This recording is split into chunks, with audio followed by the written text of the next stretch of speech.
In the winter of 1917, a surreal and devastating scene unfolded across the industrial centers of Europe. Sprawling, muddy fields on the outskirts of major cities were suddenly filled with thousands of towering bronze and brass artifacts. These were the Glockenfriedhöfe, the Bell Cemeteries. Propaganda posters plastered on brick walls demanded immediate civilian sacrifice. Under emergency wartime decrees, governments ordered towns and municipalities to surrender their historic civic bells.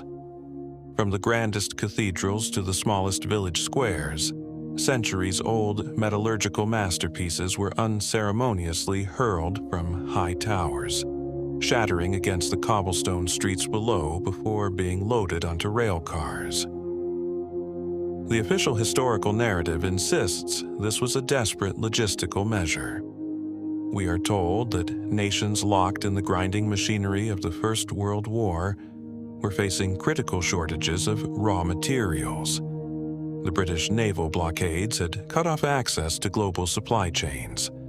Consequently, the official record states that these bells were urgently required to be melted down into copper and tin for the manufacturing of artillery shells, some bullet casings, and weapons of war.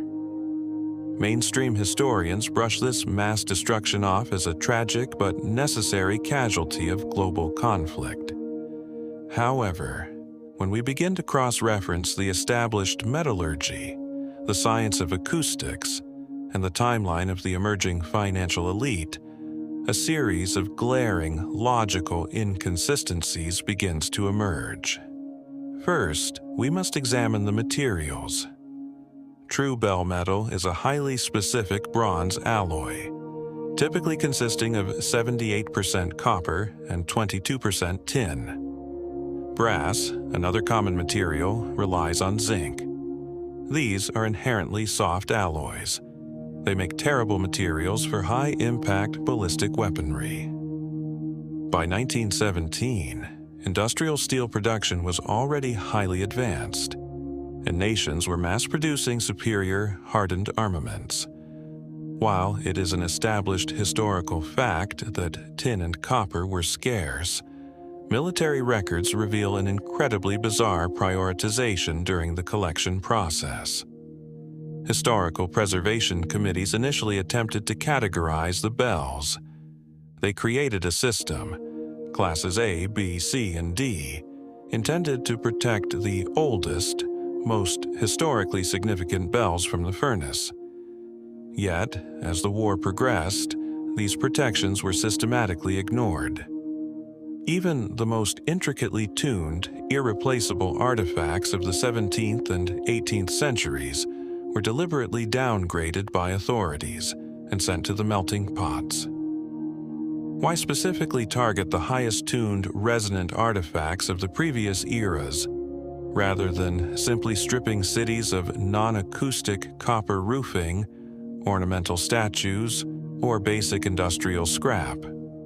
Alternative researchers and proponents of the Old World hypothesis suggest that we are asking the wrong question.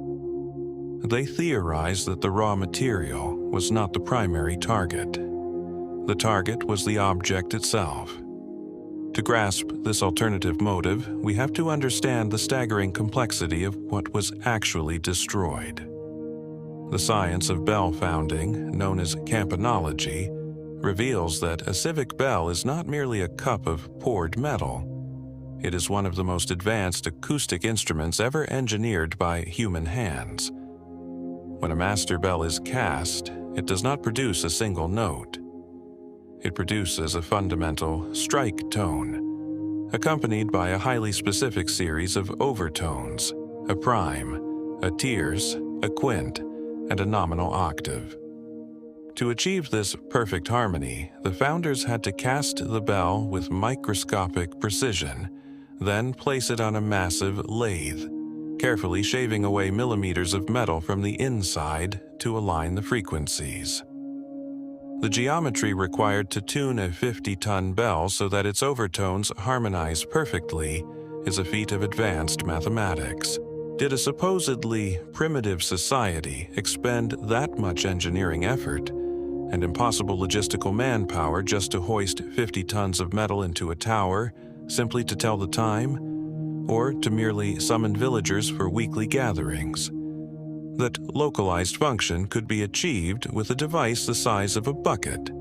The gigantic proportions of pre-1900 architectural bells were not about volume. Acoustics dictates that the larger the bell, the lower the frequency. These massive devices were capable of emitting infrasound, frequencies so low they are felt by the human body rather than heard by the ear. This brings us to the science of cymatics. In the late 18th century, physicist Ernst Chladni demonstrated that sound waves exert physical, geometric force over matter. When specific frequencies are played across a plate covered in sand, the vibrations organize the chaotic particles into perfect, symmetrical, geometric patterns. Sound is not just an auditory experience, it is a physical, organizing force in the natural world. For researchers investigating the Old World and Tartarian architectural anomalies, this scientific fact serves as the foundation for a profound theory. The alternative narrative proposes that the grand, vaulted structures of the past, the cathedrals, the domed basilicas, the intricate star forts, were not merely religious or political buildings. They interpret them as massive resonance chambers. In this theoretical framework, when a master bell was struck, it did not just create a noise. It sent a cascading wave of harmonic energy through the masonry. This energy traveled up into the intricate metal spires, the copper cupolas, and the iron crosses topping the domes. Old World theorists suggest these architectural features acted as atmospheric antennas, broadcasting therapeutic, cymatic frequencies across the entire urban landscape. While the idea of a civic healing grid remains a speculative interpretation of alternative history, the biological impact of sound is an established medical reality. Modern vibroacoustic therapy is clinically proven to lower heart rates, reduce cortisol levels, and stimulate cellular repair.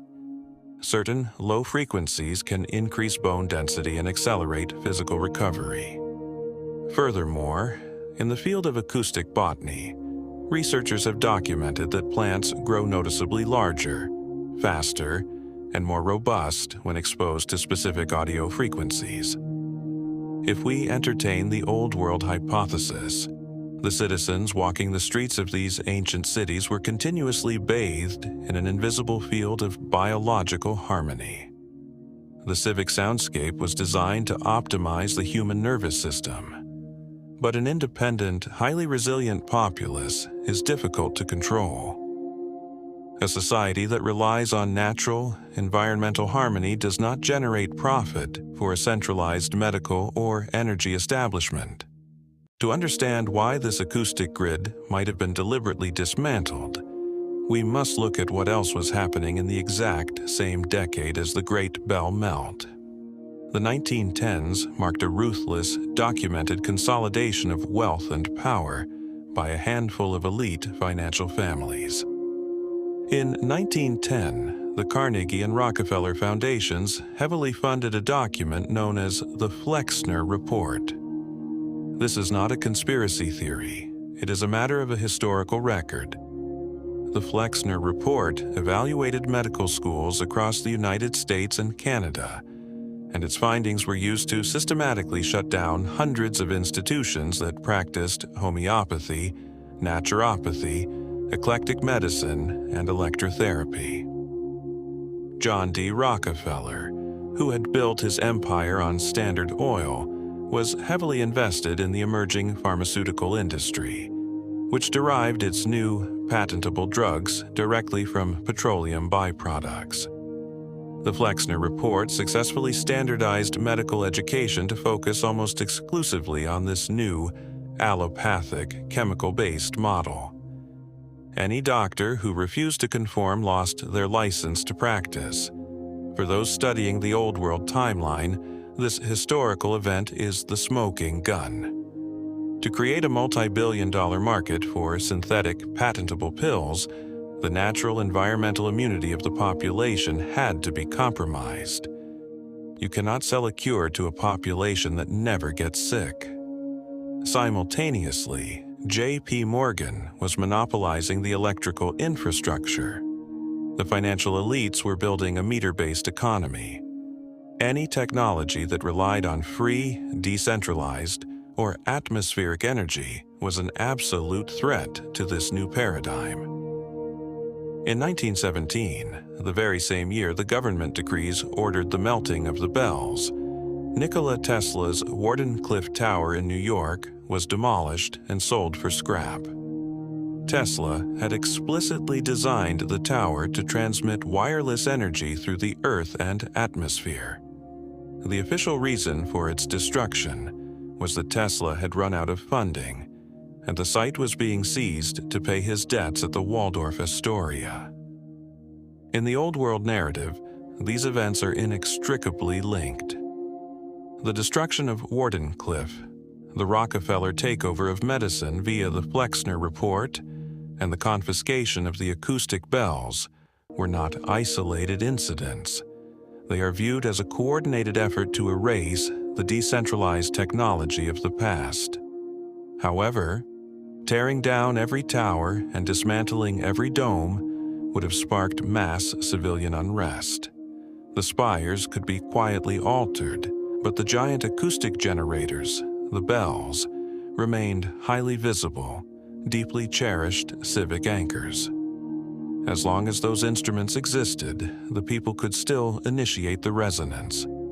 A quiet, localized resistance was always a single toll away. The elites required a massive, unassailable excuse to confiscate the metal. The declaration of global mechanized warfare provided the perfect legal mechanism for wholesale theft. Under the guise of absolute patriotism, the authorities arrived with heavy machinery. Townspeople wept as their generational anchors were violently ripped from the sky. Diaries and local newspaper archives from the era record the deep psychological mourning of the citizens. These weren't just objects, they were the heartbeat of the community. Trains loaded with irreplaceable acoustic technology rolled toward industrial foundries. Once inside the melting pots, the unique metallurgical recipes were destroyed forever. We are taught that ancient metallurgists were simple tradesmen working through trial and error. Yet modern science struggles to replicate the exact tonal purity of those lost creations. Chemical analysis of surviving ancient bells reveals alloy compositions containing specific, trace ratios of gold, silver, and rare earth minerals. These precious inclusions were entirely unnecessary for basic structural durability. Alternative researchers argue they were added exclusively to achieve flawless vibratory conductivity. By melting them down en masse, the ruling class achieved two distinct goals. First, they quietly harvested thousands of tons of hidden wealth locked inside the ancient alloys. Second, they permanently silenced the old world healing grid, ensuring it could never be reverse engineered. But what about the massive artifacts that survived the purge? Not every bell was melted down. Yet, when we look at the most famous monumental bells left in the world, a chilling pattern emerges. Consider the Liberty Bell in Philadelphia. Official history states it fractured naturally, first cracking upon its initial ringing in 1752, and later expanding into its famous fissure by 1846 due to poor casting. Look at the colossal Tsar Bell in Russia, weighing over 200 tons, the largest bell ever cast in human history. The official record claims it was broken during a massive fire in 1737, when wooden scaffolding collapsed and cold water was thrown onto the hot metal, causing a massive 11-ton piece to shatter and fall away. Mainstream historians accept these explanations as unfortunate accidents of history. But metallurgical experts and alternative researchers argue that structural cracks of that magnitude in solid bronze require deliberate, localized, and immense kinetic force. In the Old World hypothesis, these structural failures are simply too convenient. Theorists propose that these monumental bells were purposefully struck, sabotaged in the dead of night to permanently ruin their frequency. A bell with a crack cannot resonate. Its cymatic geometry is instantly destroyed. It becomes a dead object.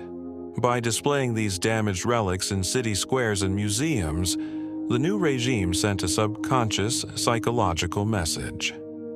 They were parading the dead bodies of the old world in front of the public. A grim physical reminder that the era of biological harmony and monumental acoustic power was permanently over. Once the skies were quieted of their resonant chords, the real psychological warfare began. The authorities did not just remove the sound, they replaced it. Following the First World War, the civic soundscape transitioned rapidly. The soothing, mathematical harmonic tones of the bells were replaced by the atonal sounds of rapid industrialization. Screeching train brakes, pounding hydraulic presses, blaring factory whistles, the roar of the internal combustion engine, air raid sirens designed to instill immediate panic. These modern chaotic noises are highly dissonant. They do not resolve into mathematical harmony. Medical studies today confirm that chronic noise pollution and dissonant urban frequencies elevate blood pressure, disrupt sleep cycles, and induce chronic stress. A nervous, agitated, chronically stressed mind is incapable of deep, critical thought. It keeps the population in a constant, low-level state of fight or flight. The old world narrative posits that this shift in the environmental soundscape was not just a byproduct of modern convenience, but a deliberate act of acoustic suppression. Today, our skies are not empty. They are filled with invisible microwaves, cellular networks, and aggressive digital signals. We live in a perpetual hum of neurological disruption. The hospitals are completely full, overflowing with modern chronic illnesses. The pharmaceutical industry is generating trillions of dollars managing symptoms rather than curing the populace. And the grand, intricate towers of our ancestors stand completely hollow. Every time you walk past a 19th century cathedral, a Victorian courthouse, or an ancient stone belfry and see a completely empty archway open to the wind, realize that something vital was violently stolen from your environment. They didn't just take the brass for bullets. They didn't just need the bronze for shrapnel. If the theories regarding the old world grid hold any weight, the industrial elite confiscated the very silence, the health, and the sanity of the human race. History is written by the victors, but it is also forged in the fires of their foundries. What else have they melted down, recast, and rewritten? And more importantly, what would happen to human consciousness if we learned how to build them again?